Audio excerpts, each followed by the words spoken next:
Vous vous sentez stressé, angoissé? Vous voudriez pouvoir mettre en place facilement des astuces pour vous sentir plus fort pour affronter ces périodes intenses? Alors bienvenue!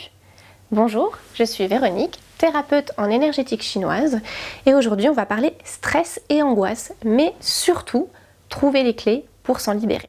Dans nos vies modernes, le stress, ça fait malheureusement partie de notre quotidien et d'autant plus en cette période. On a notamment des signes et symptômes tels que de l'oppression thoracique, une boule dans la gorge, on peut avoir aussi des palpitations, on a aussi ce phénomène de rumination, de pensée obsessionnelle. Tous ces petits désagréments vont être difficiles à vivre au quotidien et surtout à la longue vont provoquer fatigue et épuisement. Donc il faut agir.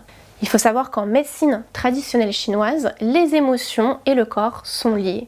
Ce qui veut dire qu'une émotion trop forte ou une émotion vécue sur trop longtemps va entraîner ce qui s'appelle une stagnation de qi, stagnation d'énergie, qui va provoquer de l'inconfort, des douleurs, voire de la maladie. Mais à l'inverse, quand on s'occupe mal de son corps, c'est-à-dire qu'on lui apporte une alimentation inadaptée ou qu'on fait une activité physique trop intense ou inexistante, qu'on se surmène beaucoup trop souvent, alors les émotions vont être perçues comme trop fortes et entraîner stagnation d'énergie, inconfort, douleur et maladie.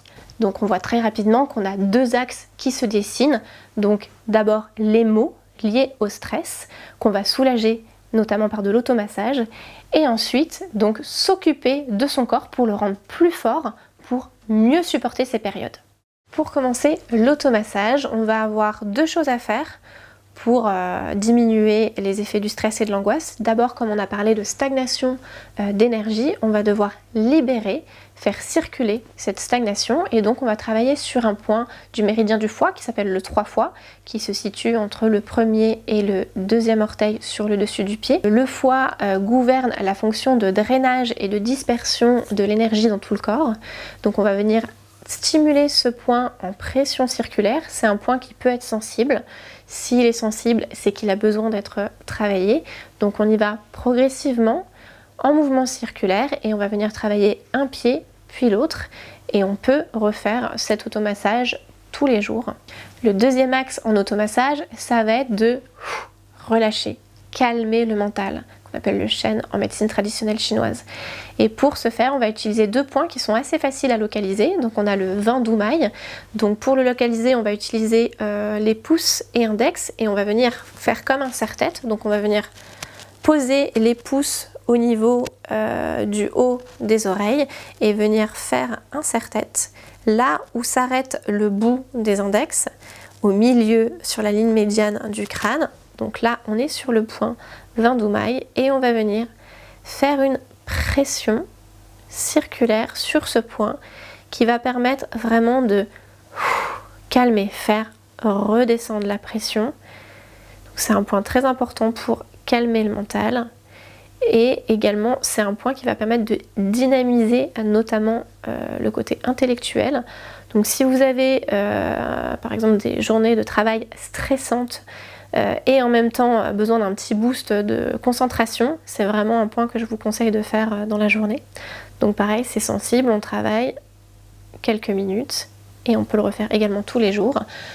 Le deuxième point très important pour calmer le mental, ça va être le 6 mètre-cœur, donc il va se trouver à l'intérieur du poignet, à 2 travers de doigts. Donc sachant que 2 travers de doigts, c'est comme ceci. Donc soit on place son doigt comme ça et on s'arrête ici. Sinon on peut faire avec 3 doigts comme ça fait la même distance. Donc vraiment à partir du pli du poignet, ici, et on va venir entre les deux tendons. Et pareil, on va venir masser en circulaire le point, qui risque aussi d'être sensible. Ça c'est vraiment un point super qui va libérer au niveau de la région oppression thoracique. Donc qui va vraiment calmer. C'est vraiment un point très important donc sur le maître-cœur, ce qu'on appelle aussi le péricarde. Il faut savoir que le cœur, c'est le logis du mental. Donc du coup, travailler sur ce méridien du maître-cœur va permettre justement de vraiment relâcher, calmer le mental. Nous allons pouvoir aborder la deuxième partie qui est prendre soin de son corps, donc qui est une partie très importante qui va éviter de ravoir ces désagréments, de rendre son corps plus fort pour supporter ces périodes un peu difficiles. Donc on va avoir l'axe pour éviter les stagnations, donc faire circuler Pour faire circuler, on pense activité physique adaptée. Donc évidemment, on ne reste pas dans l'immobilité. Donc on pense marche active, yoga, tai chi, qigong. Et on pense aussi respiration. Donc on respire bien pendant ces activités physiques, mais on peut aussi faire des exercices de respiration et pourquoi pas de la méditation qui va aussi aider à calmer le mental. Au niveau de la stagnation, de la circulation, pour lever la stagnation, on va utiliser en cuisine le gingembre et l'ail. Quand on est soumis à des périodes de stress et d'angoisse, ça va avoir tendance à vider l'énergie du rein. L'énergie du rein où notre énergie vitale est stockée. Donc pour renforcer cette énergie rénale, vous allez pouvoir manger des noisettes, des noix et des châtaignes. Donc n'hésitez pas à en consommer plusieurs fois par jour quand vous avez vraiment des périodes de stress intenses. Et pour tout ce qui est rapport à l'énergie rénale, j'en parlerai plus dans ma prochaine vidéo, dans les astuces pour affronter l'hiver. Donc si ça vous intéresse, n'hésitez pas à regarder la prochaine vidéo. Voilà, et surtout pensez pour affronter le stress et l'angoisse à vous faire plaisir, trouver des activités qui vous font du bien, pensez positif, puisque les pensées positives vont chasser leur opposé, et donc le stress et l'angoisse. Plus on pense positif, plus vous allez pouvoir vous relâcher. Voilà, cette vidéo touche à sa fin, j'espère qu'elle vous a plu. Si c'est le cas, n'hésitez pas à liker, n'hésitez pas aussi à vous abonner à la chaîne, à partager, et moi je vous dis à très bientôt pour la prochaine vidéo. Salut!